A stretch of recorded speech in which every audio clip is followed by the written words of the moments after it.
فرزند زہرا یہ حالات برے ہیں۔ کاشانہ بصیرت ایک ایسا مکمل یوٹیوب چینل جس پر محروم بصارت کے لیے بالخصوص اور تمام افراد کے لیے بالعموم سینکڑوں کی تعداد میں اسلامی کتب دستیاب ہیں۔ لہذا گزارش ہے کہ آپ اپنی ذمہ داری نبھاتے ہوئے کاشانہ بصیرت کو سبسکرائب کرنے کے ساتھ ساتھ بیل آئیکن کو پریس کیجیے تاکہ آپ علم کے حصول کے ساتھ ساتھ مذہب اہل بیت کی اشاعت میں بھی اہم کردار ادا کرتے رہیں۔ کاشانہ بصیرت۔ فرزند زہرا یہ حالات برے ہیں۔ بسم اللہ الرحمن الرحیم۔ السلام علیکم سامعین، کاشانہ بصیرت کا یوٹیوب چینل میں سیمی زوار ہم مل کر پڑھ رہے ہیں کتاب الدمۃ الثاقبہ جلد اول، اور ریڈنگ کا ہے یہ پارٹ نمبر 34۔ ہم جو جس عنوان سے مختلف ہیڈنگز پڑھ رہے ہیں وہ ہے چیپٹر کا نام جہاد حیدری، اور آپ کو میں نے خدا حافظ کہا تھا لاسٹ نشست میں 415 پیج پر، تو اور ہم پڑھ رہے تھے جو ہم نے جنگ خندق کے حوالے سے۔ تو آئیے ہم نے جہاں پر آپ سے خدا حافظ کہا تھا وہیں سے ہم ریڈنگ کا آغاز کرتے ہیں۔ کچھ صفحات جو ہیں مطلب کچھ لائنیں آپ کے ساتھ میں ریپیٹ کروں گی تاکہ آپ اس کے ساتھ لنک کر لیں، اور ویسے بہتر تو یہی ہے کہ آپ اس کو پہلے یعنی اس سے پہلے جو پچھلی ریکارڈنگ ہے اس کو سن کے ساتھ ہی اس کو ساتھ شروع کر دیں۔ اگر آپ نے ابھی پڑھنا شروع کیا ہے تو پھر آپ اس کو روک کر پہلے پچھلی ریکارڈنگ سن لیجئے۔ تو پچھلی ریکارڈنگ میں ہم نے جو لاسٹ پیراگراف پڑھا تھا وہ یہ تھا کہ حضور صلی اللہ علیہ وآلہ وسلم نے فرمایا، اللہ آپ کا بھلا کرے، میں تو صرف آپ لوگوں کی وجہ سے یہ سوچ رہا تھا، ویسے مجھے معلوم ہے کہ بنی غطفان ہماری اس پیشکش کو قبول بھی نہیں کریں گے، بلکہ وہ اسے ہماری کمزوری سمجھ کر اور پھول جائیں گے۔ ہماری طرف سے اتمام حجت ہو گیا ہے، کم از کم ان میں سے کچھ امن پسند لوگ یہ تو سمجھ لیں گے جنگ میں ہماری پالیسی امن ہے، ہم جنگ چاہتے نہیں ہیں، بلکہ جب جنگ ہم پر ٹھونس دی جائے تو ہم دفاع کرتے ہیں۔ یہاں پر میں نے آپ سے کہا تھا کہ ہم آپ سے اجازت چاہتے ہیں۔ آئیے اس سے آگے چلتے ہیں، وہی چیپٹر سب کچھ چل رہا ہے۔ لکھا ہے کہ جب عمرو ابن عبدود نے خندق کو دیکھا تو کہنے لگا کہ محمد صلی اللہ علیہ وآلہ وسلم نے عربوں کو پہلی مرتبہ جنگ کے اس طریقے سے آگاہ کیا ہے، ورنہ کبھی کسی عرب نے اس طرح جنگ نہیں لڑی۔ چنانچہ اکرمہ عین کاف رے میم ہے، اکرمہ ابن ابو جہل، حبیرہ ابن ابو وہب اور عبداللہ ابن مغیرہ اور عمر کے بھائی زرار ابن خطاب کو لے کر عمروں نے خندق کے گرد چکر لگایا۔ ایک جگہ انہیں تنگ نظر آئی، انہوں نے گھوڑوں کو ایڑ لگائی، گھوڑے خندق کے پار ہو گئے۔ عمروں کو خندق سے پار دیکھ کر مسلمان سہم گئے، کچھ تو ادھر ادھر چھپ گئے۔ جب حضرت علی علیہ السلام نے عمروں کو دیکھا تو آپ چند صحابہ کو لے کر گئے، اور جس جگہ سے عمروں اور اس کے ساتھیوں نے خندق پار کی تھی آپ نے اسے کھلا کر دیا تاکہ یہ لوگ واپس نہ جا سکیں۔ عمروں نے اسلامی کیمپوں کے گرد گھوڑا دوڑایا، دیکھا تمام مسلمان گردنیں اوپر اٹھا اٹھا کر اسے دیکھتے ہیں، اور جب یہ ان کے قریب آتا ہے تو وہ سر نیچا کر کے اپنے کو چھپا لیتے ہیں۔ عمروں کی ہمت بڑھی اور حضور صلی اللہ علیہ وآلہ وسلم کے خیمے کے قریب آ کر اس نے نیزہ حضور صلی اللہ علیہ وآلہ وسلم کے خیمے میں مار کر کہا کہ ابر ضیا، یہ تھوڑا سا میری سمجھ میں نہیں آ رہا ہے، اس کی ہجے شاید میں صحیح نہیں کر پا رہی ہوں۔ لکھا ہے کہ محمد مقابلے میں آؤ، اور پھر ساتھ ہی لکھا ہے کہ تمام مہاجرین و انصار آپ کے گرد بیٹھے تھے، سب سہم گئے۔ حضور صلی اللہ علیہ وآلہ وسلم نے سب کی طرف دیکھ کر فرمایا کہ اس کتے کا منہ کون بند کرے گا۔ ہم آ گئے ہیں پیج 417 پر۔ تو جب یہ لکھا ہے کہ حضور نے جب سب کی طرف دیکھ کر یہ پوچھا تو کسی نے کوئی جواب نہ دیا۔ علی علیہ السلام نے عرض کی، انا یا رسول اللہ، قبلہ میں اس کا مقابلہ کروں گا۔ انہوں نے حضور صلی اللہ علیہ وآلہ وسلم نے فرمایا، یا علی علیہ السلام، یہ عمرو ابن عبدود ہے۔ آپ نے عرض کیا، قبلہ میں علی علیہ السلام ابن ابی طالب علیہ السلام ہوں۔ حضور صلی اللہ علیہ وآلہ وسلم نے فرمایا، میرے قریب آؤ۔ علی علیہ السلام قریب ہوئے، آپ نے اپنا امامہ علی علیہ السلام کے سر پر رکھا، علی علیہ السلام کا امامہ خود لے لیا اور فرمایا، بسم اللہ، یا علی جاؤ. پھر دستے دعا بلند کر کے عرض کی کہ اے اللہ علی کو اوپر نیچے آگے پیچھے اور دائیں بائیں ہر طرف سے محفوظ فرما. جب حضرت علی علیہ السلام روانہ ہوئے تو آپ نے صحابہ سے پوچھا کہ کون جا رہا ہے؟ سب نے عرض کیا قبلہ علی علیہ السلام ابن ابی طالب علیہ السلام جا رہے ہیں. آپ نے فرمایا یہ بھی سچ ہے، لیکن آج پورے کا پورا ایمان کل کفر کے مقابلے میں جا رہا ہے. علی علیہ السلام عمروں کے مقابلے میں آئے.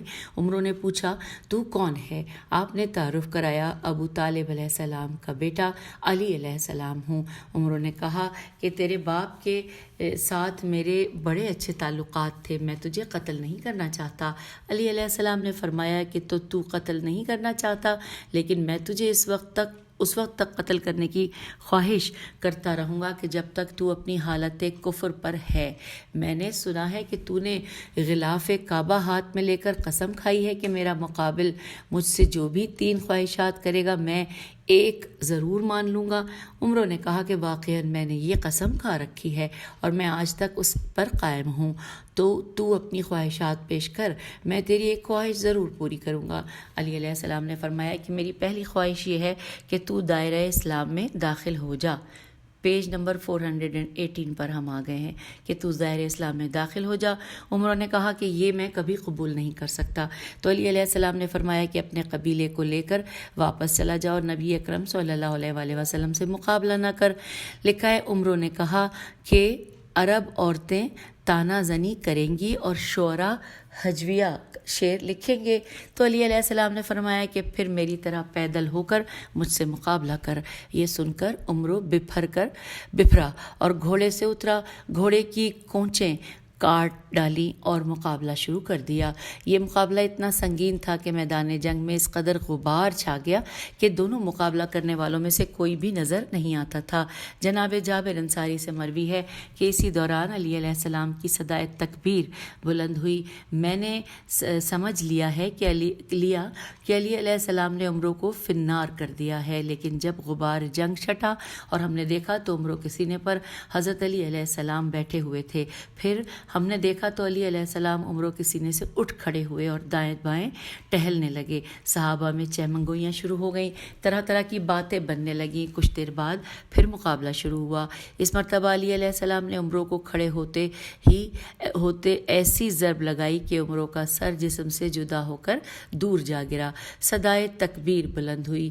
نبی اکرم صلی اللہ علیہ وآلہ وسلم سجدہ ریز ہو گئے. صحابہ حضرت علی علیہ السلام کو داد و تحسین دینے لگے. علی علیہ السلام عمروں کا سر لے کر انتہائی ناز کے انداز میں سوئے حضور صلی اللہ علیہ وآلہ وسلم چلے. حضرت عمر رضی اللہ نے عرض کیا قبلہ ذرا علی علیہ السلام کو دیکھیے، بڑے تکبر سے چل رہے ہیں.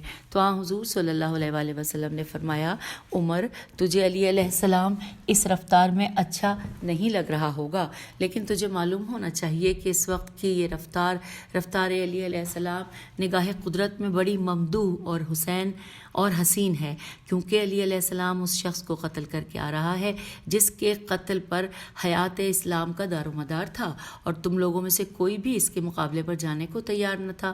علی علیہ السلام کی آج یوم خندق کی ایک ضرب عبادت ثقلین سے افضل ہے.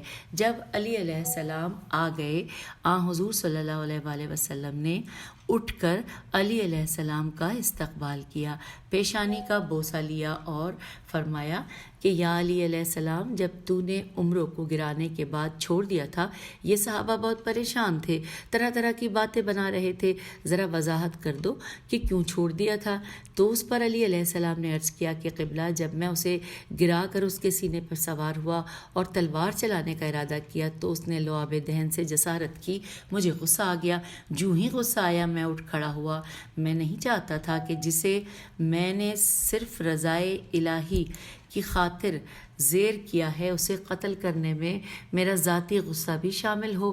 جب میرا غصہ ٹھنڈا پڑا تو میں نے اسے دوسری مرتبہ دعوت جنگ دی اور قتل کیا.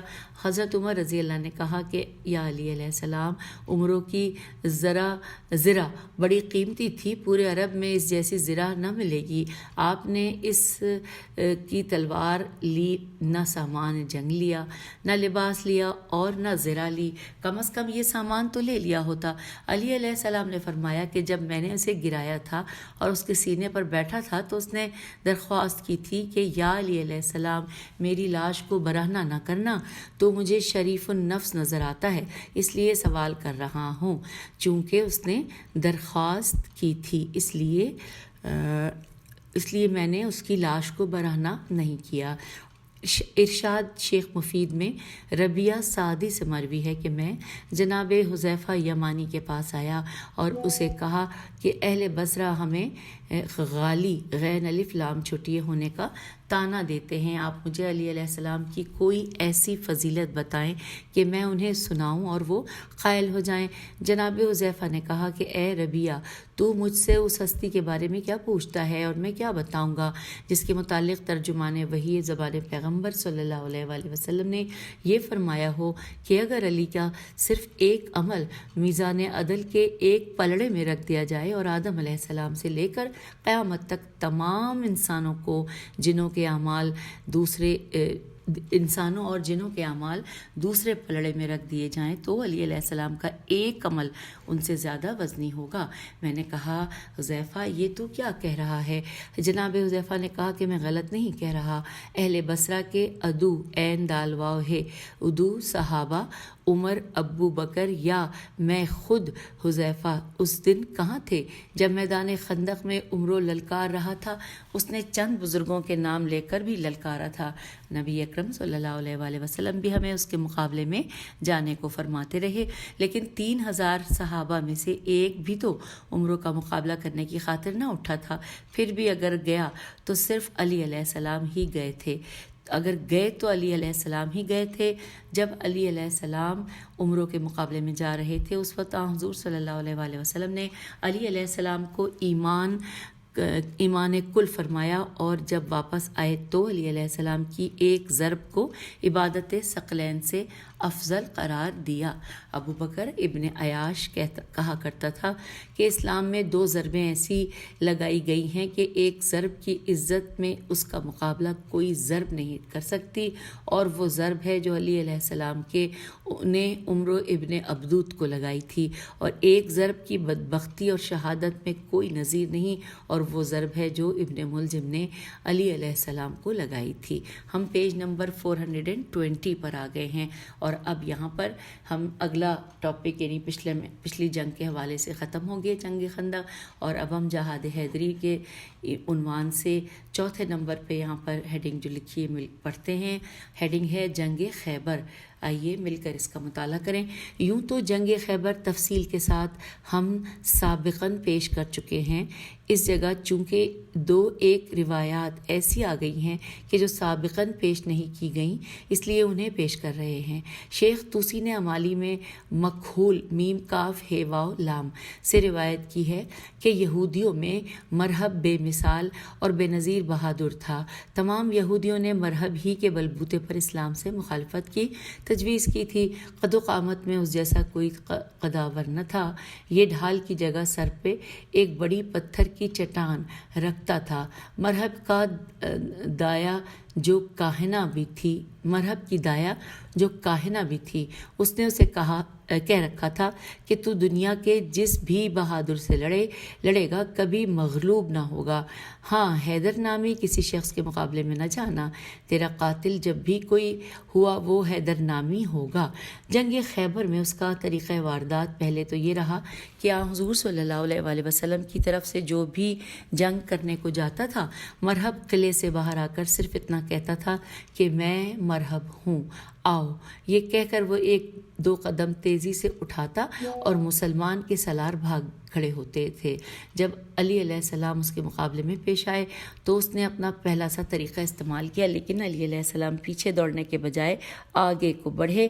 جب اس نے دیکھا کہ یہ بھاگ نہیں رہا تو اس نے جوش میں آ کر دہاڑ کر یہ والا شعر پڑھا۔ ترجمہ کہ میرا نام ہی ماں نے مرحب رکھا ہے، میری ماں نے میرا نام، تو پھر جواب میں علی علیہ السلام نے اسی انداز میں فرمایا کہ اور میری ماں نے میرا نام حیدر رکھا ہے۔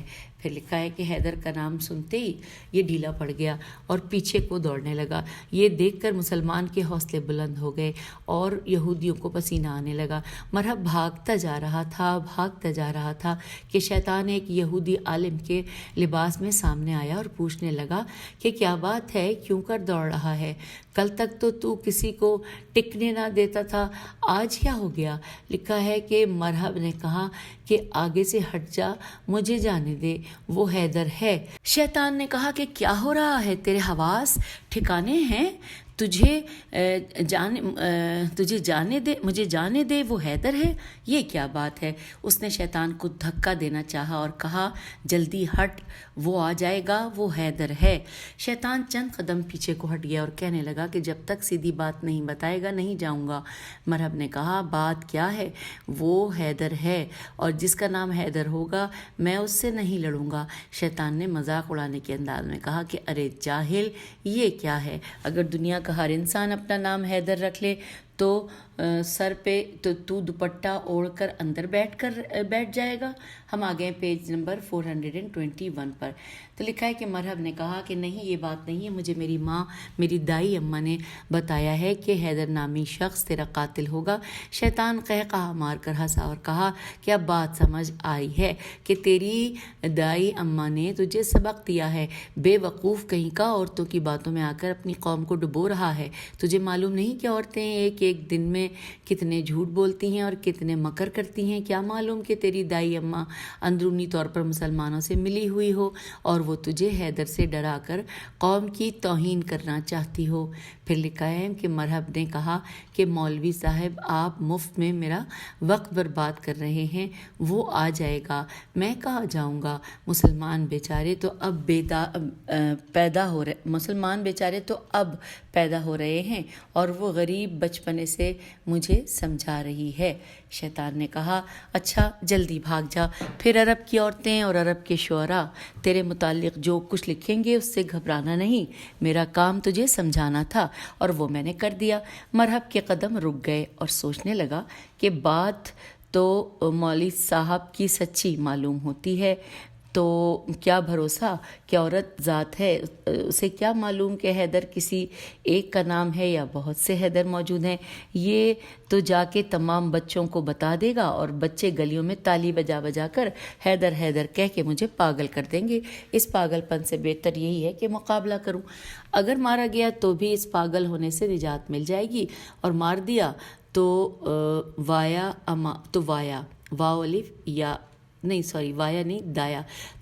اماں کو سزا دوں گا۔ سامعین، اردو ہم جب پڑھنے بیٹھتے ہیں تو واو اور دال جو ہے اس کی لکھائی بالکل ایک جیسی ہوتی ہے، تو بس ہمیں اندازے سے کہ جو آگے پیچھے بات چل رہی ہے ہمیں وہ فیصلہ کرنا ہوتا ہے۔ تو آئیے اس کو دوبارہ پڑھتے ہیں۔ یہاں سے لکھا ہے کہ اگر مارا گیا تو بھی اس پاگل ہونے سے نجات مل جائے گی، اور مار دیا تو دایا اماں کو سزا دوں گا۔ یہ سوچ کر واپس ہٹا اور علی علیہ السلام پر حملہ کر دیا۔ علی علیہ السلام نے مرحب کا وار روک کر اس کے پتھر سے بنی ہوئی ڈھال پر وار کیا۔ وار ڈھال کو کاٹ کر مرحب کے سر میں آیا، سر دو ٹکڑے ہوا۔ جب ناف تک تلوار پہنچی تو اس نے کھینچ لی۔ بس مرحب کے مرنے کے بعد یہودی مرحب مارا گیا، اور یہودیوں نے مرحب مارا گیا کہتے ہوئے دم دبا کر وہ سارے یہودی بھاگ گئے۔ اور اب آئیے ہم یہاں پہ چھٹی ہیڈنگ آ گئی ہے، جنگ وادی یابس، یہ الف بے سین لکھا ہے اس جنگ کے حوالے سے کہ ہم پیج 421 پر ہی ہیں اور اس کو پڑھتے ہوئے 422 پہ آ رہے ہیں۔ لکھا ہے جنگ وادی یابس، قسم ہے وقت صبح دوڑنے والے گھوڑوں کی، قسم ہے ان کی چنگاریاں اگلنے والے سموں کی، قسم ہے صبح غارت کرنے والوں کی۔ تفسیر فرات میں ابو بصر نے امام صادق علیہ السلام سے روایت کی ہے کہ سورہ عادیات وادی یا بس کے جنگ فتح کرنے والے حضرت علی علیہ السلام، ان کے ساتھیوں اور ان کے گھوڑوں کا قصیدہ ہے۔ میں نے عرض کیا قبلہ یہ وادی یابس کا کیا واقعہ ہے؟ تو آپ نے فرمایا کہ وادی یابس کے باسیوں کی تعداد 12,000 تھی۔ ان لوگوں نے جب اسلامی فتوحات اور قریشی شکستوں کے واقعات سنے تو انہوں نے ایک مقام پر جمع ہو کر لات و عزا کے نام کی قسمیں کھائیں، اپنے رسم و رواج کے مطابق ناقابل شکست معاہدے کیے کہ کوئی ایک بھاگے گا نہیں، کوئی ایک اپنے مال اور جان میں بخل نہیں کرے گا، کوئی ایک دوسرے کو تنہا نہیں چھوڑے گا اور کوئی ایک دوسرے کا گلہ نہیں کرے گا، ہر ایک باہمی تنازعات میں سے ہر تنازع بھول جائے گا، جب تک محمد صلی اللہ علیہ وآلہ وسلم دونوں قتل نہیں ہو جاتے اس وقت تک ہمارا یہ اتحاد قائم رہے گا۔ اور لکھا ہے جبرائیل علیہ السلام نے حضور صلی اللہ علیہ وآلہ وسلم کو اس واقعے کی اطلاع دی اور کہا کہ اپنے احباب میں سے کسی کو بھیج تاکہ وہ ان سے مقابلہ کرے۔ حضور صلی اللہ علیہ وآلہ وسلم نے تمام مسلمانوں کو جمع کیا، انہیں یہ تمام واقعہ بھی سنایا اور فرمایا کہ میں ابو بکر رضی اللہ کو بھیجتا ہوں، 4000 کا لشکر ساتھ ہوگا، اگر اس نے میرے کہنے کے مطابق عمل کیا تو فاتح ہو کر واپس آؤں گا۔ پھر لکھا ہے کہ پھر فرمایا ابو بکر رضی اللہ تیاری کرو۔ آپ نے مہاجرین و انصار میں سے 4000 جوان تیار کیے، امکانی طور پر تمام گوہر ممکن اسلحہ سے ان کو لیس کیا، ہر سپاہی کو سواریاں مہیا کیں اور فرمایا کہ ابو بکر رضی اللہ کچھ ہدایات تو عوامی ہیں جو ہر ایک کے سامنے تجھے دیتا ہوں اور کچھ ہدایات مخصوص ہیں جو صرف تجھے دوں گا۔ عوامی ہدایات یہ ہیں کہ ان کے پاس جا کر پہلے انہیں دعوت اسلام دو، اگر وہ قبول کر لیں تو فبیہا، ورنہ ان سے جنگ کرو۔ اللہ اسلام کو شرمسار نہیں کرے گا، فاتح واپس آؤ گے۔ پھر تنہائی میں بلا کر خصوصی ہدایتیں دی اور لشکر کو روانہ کر دیا۔ اسلامی لشکر ابو بکر رضی اللہ کی سلاری میں بڑی کر و فر و شان و شوکت سے طے منازل کے بعد وادی یابس میں پہنچا، بڑے آرام سے ایک جگہ قیام کیا۔ وادی یابس والوں کو بھی اسلامی لشکر کا پتہ چل گیا، انہوں نے اپنا تمام لشکر ان کے مقابلے لگا دیا اور 200 مسلح آدمی اسلامی لشکر سے بات کرنے کو بھیجے۔ ان لوگوں نے اسلامی سپاہیوں سے آ کر پوچھا کہ تمہارا سالار کون ہے؟ انہوں نے ابو بکر کی نشاندہی کی اور وادی یابس والوں نے کہا کہ اپنے سالار سے کہو کہ ہمارے ساتھ بات کرے۔ حضرت ابو بکر رضی اللہ اپنے چند سپاہیوں کو لے کر ان کے پاس آئے۔ وادی یابس والوں نے کہا آپ لوگ کون ہیں، یہاں کیوں آئے ہیں اور کہاں جا رہے ہیں؟ حضرت ابو بکر رضی اللہ نے فرمایا کہ ہم مکے سے مہاجر اور مدینے سے انصار ہیں، آپ لوگوں کے پاس اسلام کی دعوت لے کر آئے ہیں، ہمیں ہمارے نبی صلی اللہ علیہ وآلہ وسلم نے بھیجا ہے اور انہوں نے کہا ہے کہ اگر ہم اسلام قبول نہ کریں تو پھر لکھا ہے کہ حضرت ابو بکر رضی اللہ نے فرمایا کہ پھر ہمیں جنگ کا حکم ہے۔ انہوں نے کہا کیا تم جنگ کرو گے؟ تو ابو بکر رضی اللہ نے فرمایا کہ تمہاری تعداد بہت زیادہ ہے، ہماری تعداد کم ہے، اس قلیل تعداد سے ہم کیسے جنگ کر سکتے ہیں؟ ویسے اگر جنگ کے بغیر تم کلمہ پڑھ لیتے تو بڑی مہربانی ہوتی۔ ہم پیج نمبر 423 پر ہیں۔ اچھا، پھر لکھا ہے کہ انہوں نے کہا کہ ابو بکر رضی اللہ تمہیں معلوم ہے کہ آپ ہمارے دور پرے کے صحیح رشتہ دار ضرور ہیں، اگر یہ رشتے کا حیا نہ ہوتا تو ہم آپ کو آپ کے ساتھیوں کو یہیں قتل کر دیتے اور پھر آپ کو پتہ چلتا کہ ہم کیسی مہربانی کرتے ہیں۔ اگر آپ کو اور آپ کے ساتھیوں کو جان پیاری ہے تو چپ کر کے واپس چلے جاؤ، ورنہ کل یہ میدان تمہارا قبرستان ہوگا۔ ابو بکر رضی اللہ خاموش ہو کر واپس آئے اور اسلامی فوج کو واپسی کوچ کا کرنے کا حکم دیا۔ سپاہیوں نے کہا آپ حکم خدا اور رسول صلی اللہ علیہ وآلہ وسلم کی نافرمانی کر رہے ہیں، ایسا نہ کریں۔ ابو بکر رضی اللہ نے فرمایا کہ تمہیں کیا معلوم ہے، جو کچھ میں دیکھ اور سن کر آیا ہوں وہ تمہیں معلوم نہیں ہے، جلدی کرو یہاں سے واپس چلو، کہیں کوئی گڑبڑ نہ ہو جائے۔ انہوں نے ہمیں بہت کم مہلت دی ہے، اگر انہوں نے حملہ کر دیا تو بے موت مارے جائیں گے۔ ادھر لشکر اسلام واپس ہوا، ادھر جبرائیل علیہ السلام نے آ کر اطلاع دے دی کہ آپ کا لشکر بے نیل و مرام واپس آ رہا ہے۔ نون یہ لام واو میم رے الف میم واپس آ رہا ہے۔ حضور صلی اللہ علیہ وآلہ وسلم نے صحابہ کو جمع کر کے اطلاع دے دی کہ جبرائیل نے مجھے بتا دیا ہے کہ وادی یابس والوں اور ابو بکر رضی اللہ کے مابین کیا بات چیت ہوئی ہے اور ابو بکر رضی اللہ اور سپاہیوں کے درمیان کیا گفتگو ہوئی ہے۔ اب وہ واپس آ رہے ہیں۔ آپ نے فریقین کی پوری گفتگو سے صحابہ کو آگاہ کر دیا۔ جب یہ لوگ واپس آ گئے تو انہیں کسی کو کچھ بتانا نہ پڑا کیونکہ ہر شخص مطلع ہو چکا تھا۔ البتہ کچھ منافقین نے تصدیق کی خاطر آنے والوں سے پوچھا اور انہوں نے حضور صلی اللہ علیہ وآلہ وسلم کی تصدیق کر دی کہ جو کچھ آپ نے بتایا ہے وہ بالکل صحیح ہے۔ پھر آپ بالائے ممبر تشریف لے گئے اور فرمایا کہ ابو بکر رضی اللہ نے میرا حکم نہیں مانا جو کہ میرا نہ تھا، اللہ کا حکم تھا۔ اب میں عمر رضی اللہ سے کہوں گا کہ وہ وہی سپاہی لے جاتے جو ابو بکر رضی اللہ لے کر گئے تھے اور میری ہدایات پر عمل کرے۔ اگر اس نے ایسا کیا تو فاتح واپس آئے گا۔ اس جملے کو دوبارہ پڑھتے ہیں کہ یہاں پہ لکھا ہے کہ اب میں عمر رضی اللہ سے کہوں گا کہ وہ وہی سپاہی لے جائے جو ابو بکر رضی اللہ لے کر گئے تھے اور میری ہدایات پر عمل کرے۔ اگر اس نے ایسا کیا تو فاتح واپس آئے گا۔ اب ہم پیج 424 پر آ گئے ہیں۔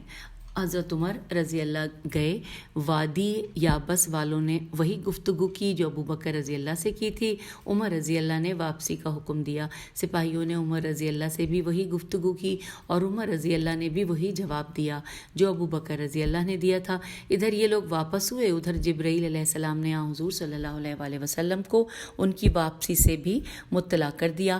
حضور صلی اللہ علیہ وآلہ وسلم نے صحابہ کو جمع کر کے عمر رضی اللہ کی واپسی سے بھی مطلع کر دیا۔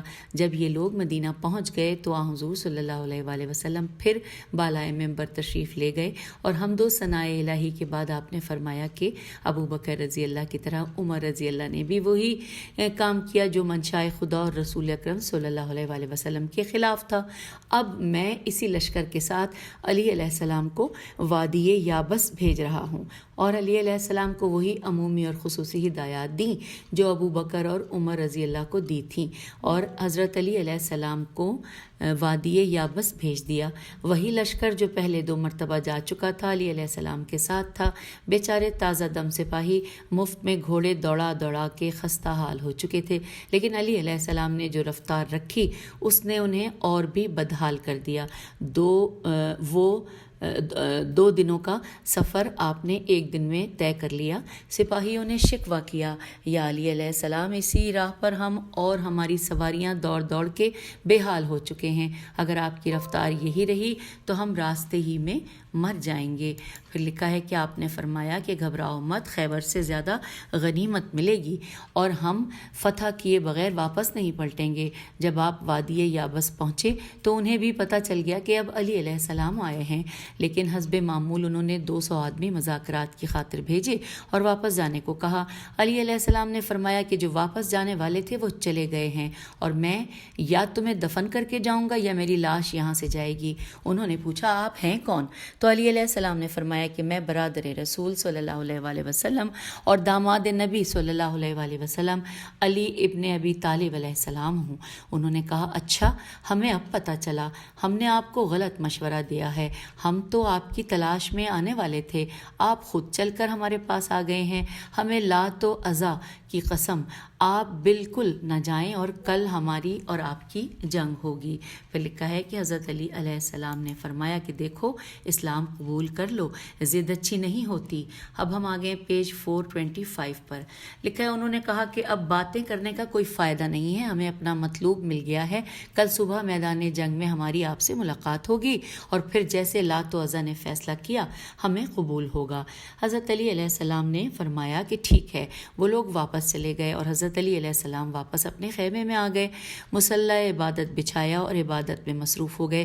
رات ڈھلی، نماز تہجد سے فارغ ہوئے، اذان کہی، سپاہیوں کو جگایا اور فرمایا کہ جلدی سے نماز سے فارغ ہو کر اپنی زینے کس لو، ہمیں طلوع آفتاب سے پہلے جنگ فتح کرنا ہے۔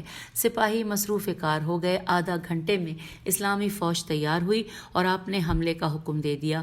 شب خون ایسا کامیاب کامیاب ہوا کہ وہ ابھی خواب غفلت میں سو ہی رہے تھے کہ 12,000 تہہ تیغ ہو گیا. صرف 2 آدمی بچے جنہیں گرفتار کر لیا گیا.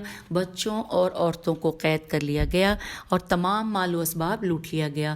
گھروں کو منہدم کر دیا گیا. سورج نکلا تو 12,000 کی آبادی کو سایہ فراہم کرنے والے مکانات میں سے ایک بھی موجود نہ تھا. ادھر فتح کا نقارہ بجا. ادھر جبرائیل علیہ السلام صبح ہی صبح ابھی تک حضور صلی اللہ علیہ وآلہ وسلم مسجد نبوی میں تشریف فرما تھے. سورہ والعادیات لے کر آ گیا. آپ نے تمام صحابہ کو سورت بھی سنائی اور فتح وادی یابس کا مشدہ بھی دے دیا. جب حضرت علی علیہ السلام واپس تشریف لائے انہوں نے تو حضور صلی اللہ علیہ وآلہ وسلم 3 میل بیرون مدینہ استقبال کو گئے. علی علیہ السلام کی پیشانی کا بوسہ لیا اور سورہ والعادیات سنائی اور فرمایا یا علی علیہ السلام بلا جنگ کیے بغیر واپس آنے والوں کا بھی اس صورت میں تذکرہ ہے. یقیناً محسوس فرد انسان اللہ کا کافر ہے. مخصوص فرد انسان اللہ کا کافر ہے.